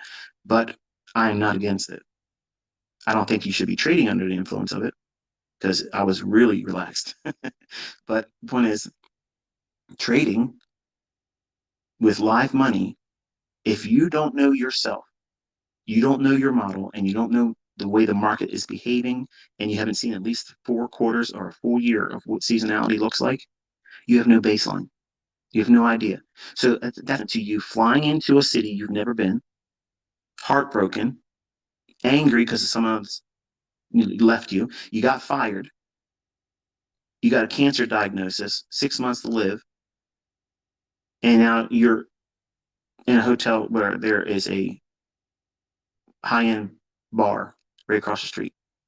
What are you going to do? You're going to go there and medicate yourself. But how are you going to conduct yourself after that? You don't know. So why would you do that with live money? You don't know what you're going to do to yourself. And you don't know the consequences that you're going to do to yourself as a result of whatever it is you do while you're drunk. Trading with live money, losing that, the pain that that's going to bring on because you weren't ready, and you're going to know that you weren't ready when you were ignoring that you knew beforehand. And that's going to present all kinds of scars. That's going to promote you to do what? Make bad decisions. And now you have fear. When teaching my students to operate and learn about themselves in a demo. That's what the demo is there for. But they tell you, here, learn our platform, learn how to trade the patterns that you do with the demo. Well, you think you watched a video by me or someone else or read a book, because that's what I did. Oh, I know what that looks like, a 1, 2, 3 top. Oh, yeah, it's a descending wedge, and that's a head and shoulder. I'm ready. You're not. I wasn't. This is the way it is, folks. But the demo is there for you to discover who you are. What makes you tick? Where are you impulsive? See, that's what it takes to do this. And anybody that tells you otherwise is full of shit. And that's just the way it is. They have some kind of ulterior motive. They have something to sell you. They want to derail you. But I'm telling you, you can do this, but you're going to have to submit to a lot more time than you want to. But once you learn how to do it and you know what sets you off, what makes you feel impulsive, what are the triggering mechanisms in your personal life, in your thinking?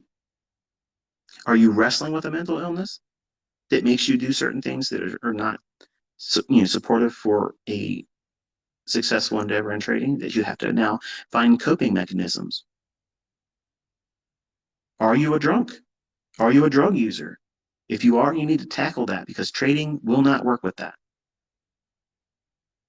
Are you in a toxic relationship? If it is that you're in a toxic relationship, you either fix the relationship or leave it.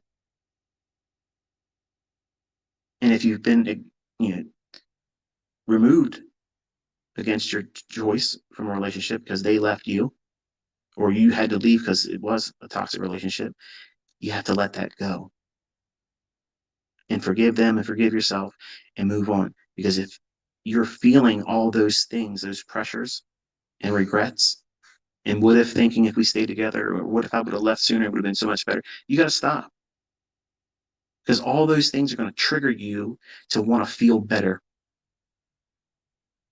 And to feel better, you escape. That's what I did. I got in that RV and I escaped the pressure of me wanting to do something I know my rules say I'm not going to be able to do. So I have to take myself away from it. I've never been drunk before, but I get drunk in these markets because I get a bloodlust. I know what I can do in here, but I know that you're not going to, like, just yesterday. I recorded the trade. I told you where I was going to go for ES. Tired. I could not really focus. I was tired, really, really tired. When I was driving home, the yellow line was literally vanishing, and I had to keep blinking. And I'm like, okay, I'm talking about the yellow line on the left side of the lane. So I was passing semi trucks to get around them. Average speed 76 miles an hour. Not safe, but I wanted to get home. Like, I wanted to get home and bed down here. And I just uh, I just lost my train of thought. That's what it just did, really.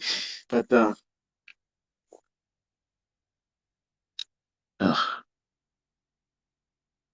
before I mentioned what I said, I'm gonna need you to help me out here. I'm going to Twitter. What was the thing I said right before?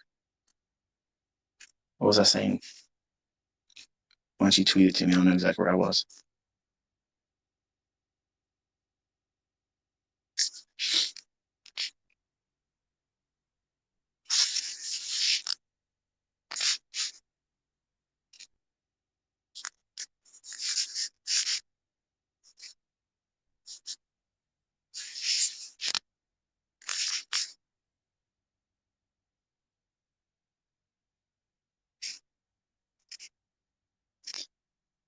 Folks are leaving me out here hanging. No, I was saying right before driving home, I was tired, but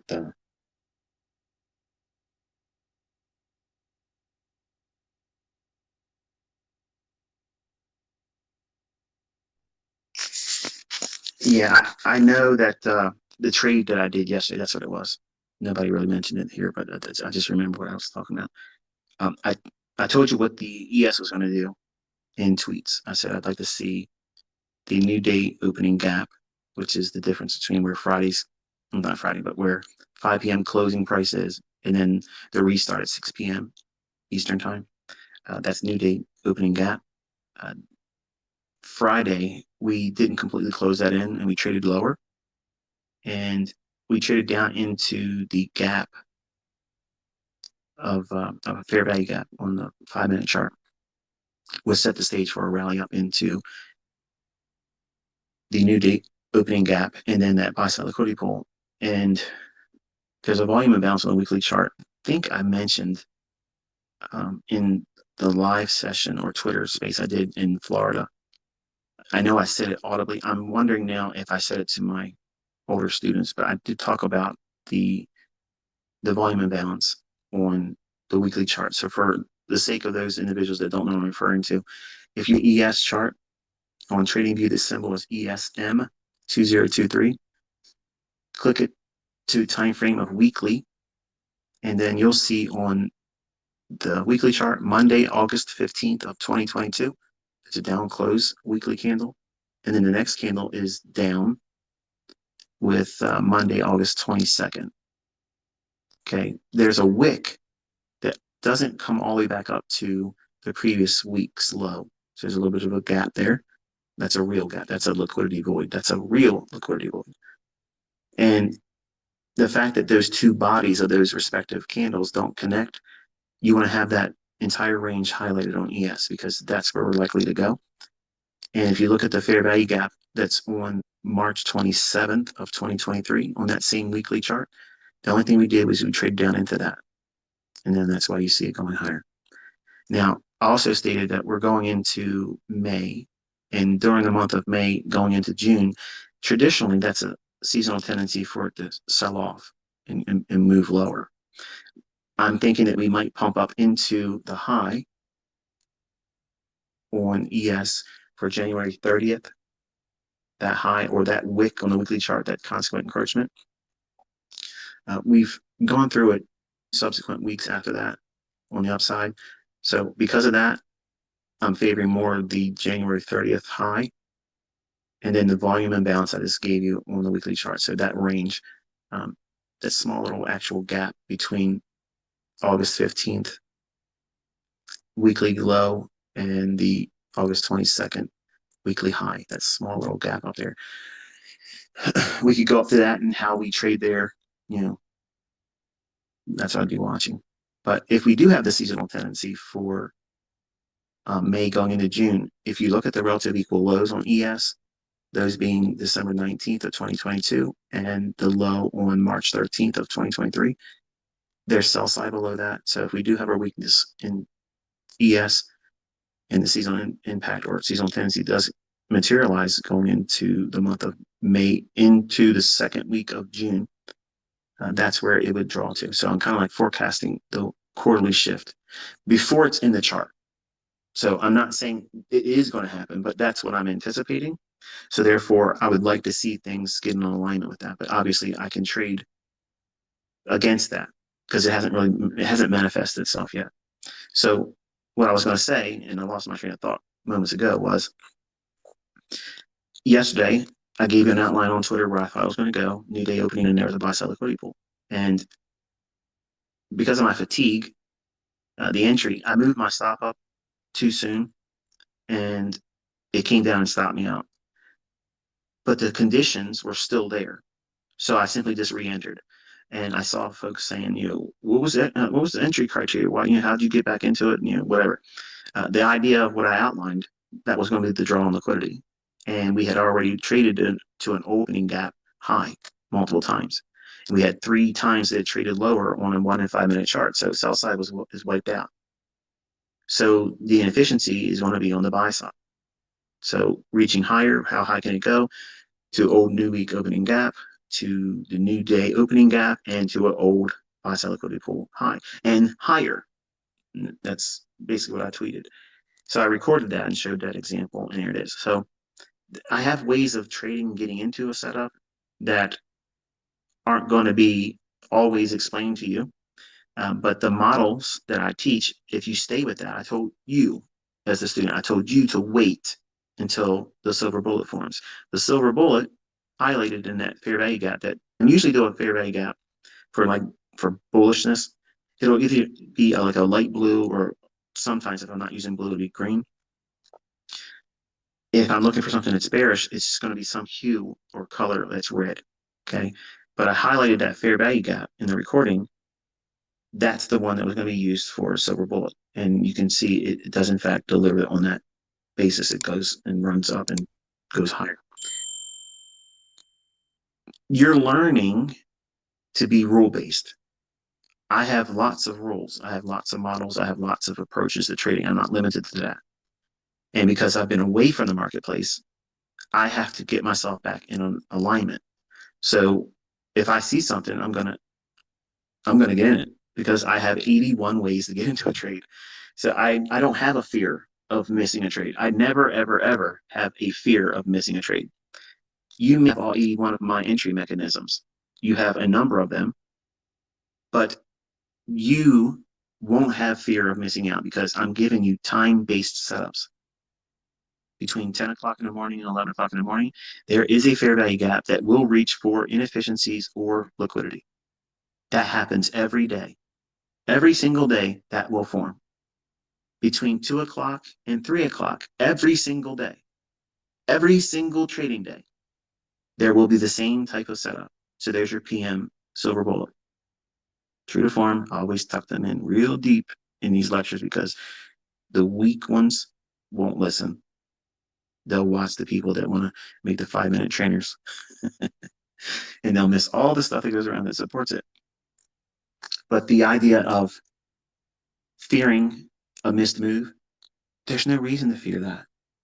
How many, here's a question for you folks, listen. Put the pork rinds down, okay? Listen. How many trading days next week, 6 months from now, how many trading days are going to have a 10 o'clock to 11 o'clock? And how many of them are going to have a 2 o'clock to 3 o'clock window of opportunity?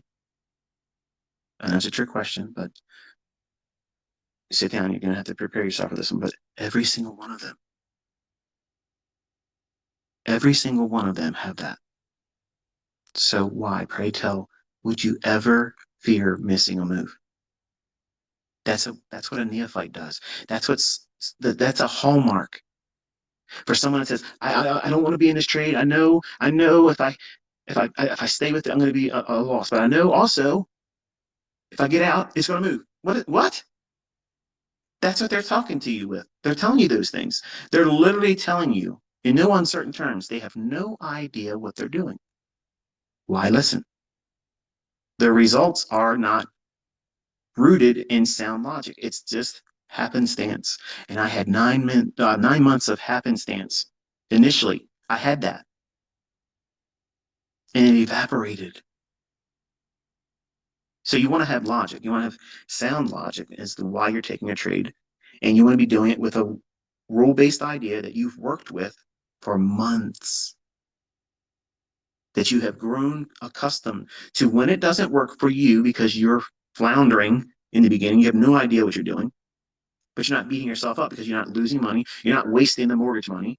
Your spouse isn't going to be upset with you because you've wasted some money that should have been used for some other things around the home. If you just listen to me, I'm going to keep you out of trouble.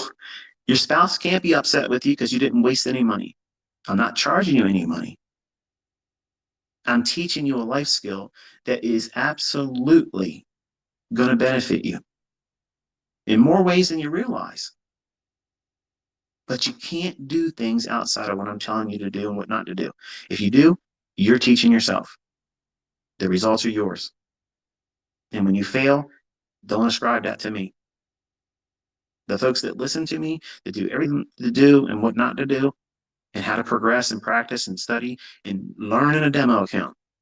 Stop listening to people complain about, I'm teaching you in a demo account. Why doesn't this guy trade with a live account? Why can't you be as accurate as I am? How about that?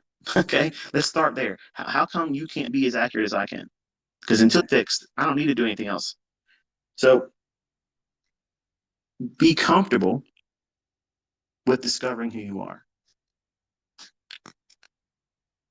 Be comfortable with not knowing all the answers in the beginning because you'll learn them.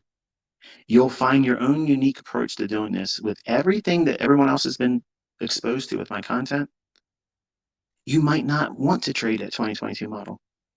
You might use the optimal trade entry. You might just simply do a bullish breaker, bearish breaker. That's enough for you. During 10 o'clock to 11 o'clock, if a breaker forms, okay, there's nothing wrong with that. You just won't get the better fill that the fair value gap would give you. So it's a matter of letting your own personal tastes and your own personality dictate what you're going to do. That way you don't feel pressed into a mold and have the same feelings I had, where I can only trade what this guy said in this book. And if it didn't make sense to me, I wasted all day forcing something that wasn't fitting me. It didn't fit me.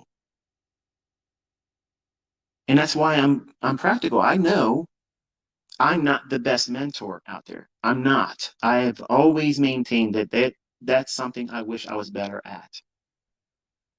But nothing out there is better than what my concepts do.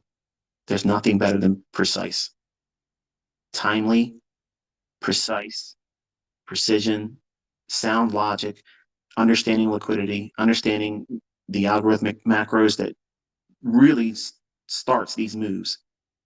They're predictable. And you can or that there's much more coming this year. And what I've already given you is more than you'll ever find in any other medium. No other teacher, no other resource, no other approach is going to get this much detail that removes all the things you're worrying about.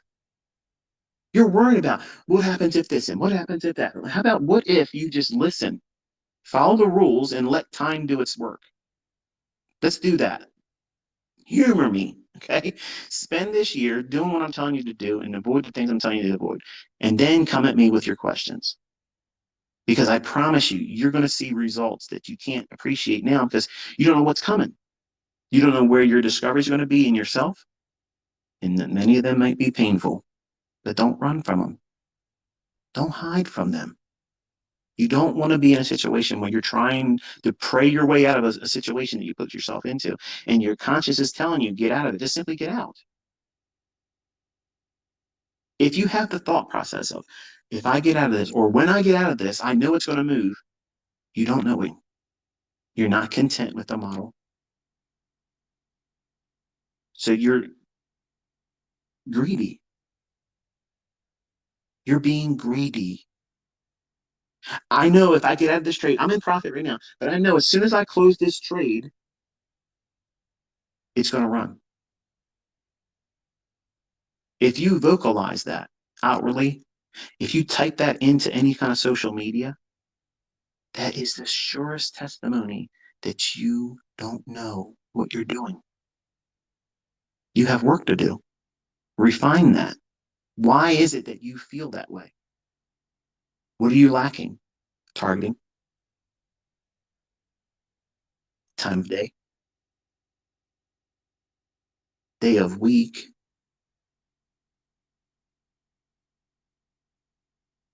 Simple. But you can't appreciate that until you wrestle with it. And then when you come to terms with it and you understand, oh, well, I don't have to be concerned about if I get out of it and it runs because the setups that I use, they're time based in a 40-day within a 60-minute window. What am I worried about? Like, you're never going to have another 10 o'clock to 11 o'clock period ever in trading. Like, there's never going to be another trading day that never has that time window aspect. Even on holiday schedules, there's a 10 to 11 because they shut it down at noon. Silver bullet. That's why it's named that. But if you have a full trading day, you have one again between 2 o'clock and 3 o'clock. That could be your entire model. Why are you stressing? You're worried about stuff that has no real bearing on the success or failure of your future trading endeavor. You're making mountains out of molehills, worrying about stuff that's eating up energy, time, and concern.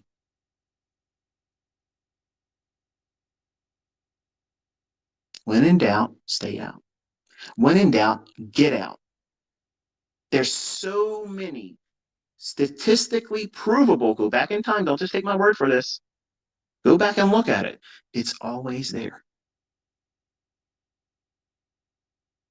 Be content with enough. What's enough, ICT? 5 handles in the beginning. I did not say stop at 5 handles and never get any more than that.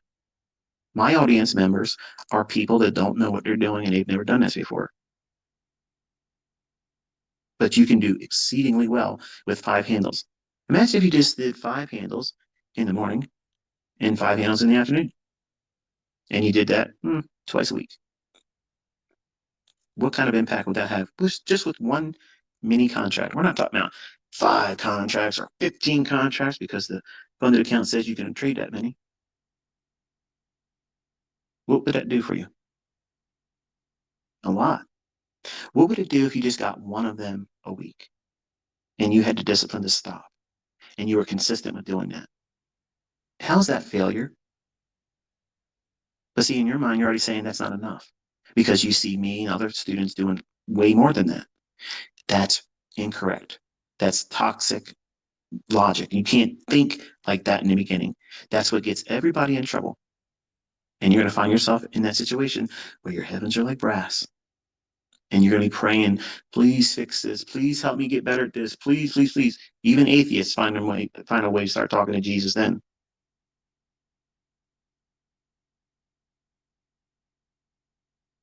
Completely avoidable.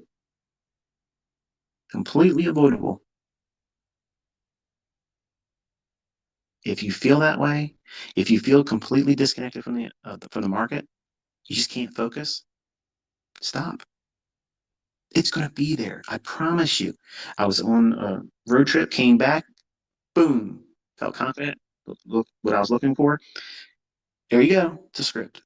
And I had a losing trade. You saw me bleed. It's okay. Went right back in there. Patched up. Boom.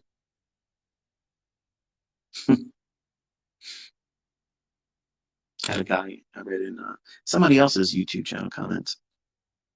The video wasn't even about me, but someone mentioned me. And they're like, oh, yeah, he doesn't do this and do that when he's trading. And his examples, he doesn't even have the candle countdown thing.